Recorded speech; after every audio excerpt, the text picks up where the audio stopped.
Pemirsa, di tengah ketidakpastian kapan akan dibukanya pariwisata Bali, perekonomian masyarakat semakin menurun belakangan ini. Pemerintah diharapkan lebih menggencarkan vaksinasi COVID-19 sehingga ada harapan untuk segera membuka pariwisata.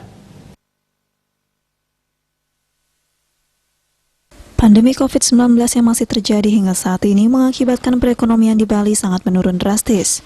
Hal ini dilihat dari daya beli masyarakat yang menurun. Besar harapan masyarakat agar kehidupan kembali normal seperti tahun-tahun sebelumnya.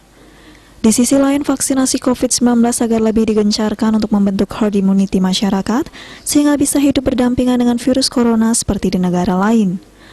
Untuk menumbuhkan konsumsi masyarakat di Bali, pemerhati ekonomi Gede Ngurah Ambara Putra berharap agar pemerintah memberikan relaksasi atau pinjaman kepada pelaku usaha sampai pariwisata benar-benar dibuka kembali. Selain itu, upaya mengedukasi masyarakat untuk selalu menerapkan protokol kesehatan yang ketat perlu terus digencarkan.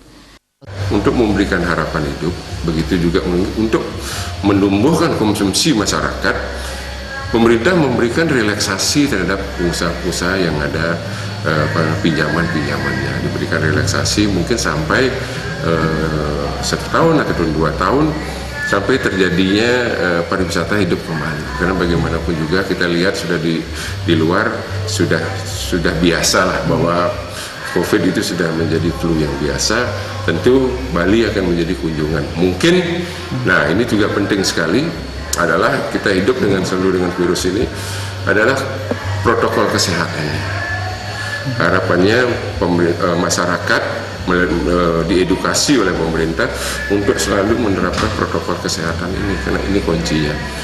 Dan saya juga menyarankan sudah tidak perlu disampaikan bahwa ada kematian berapa, lebih baik sekarang protokol kesehatannya ditegakkan, disiplin protokol kesehatan di masyarakat diedukasi, informasi tentang COVID ini sebaiknya sudah tidak perlu lagi.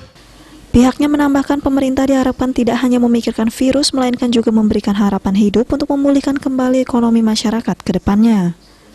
Andika, Bali TV.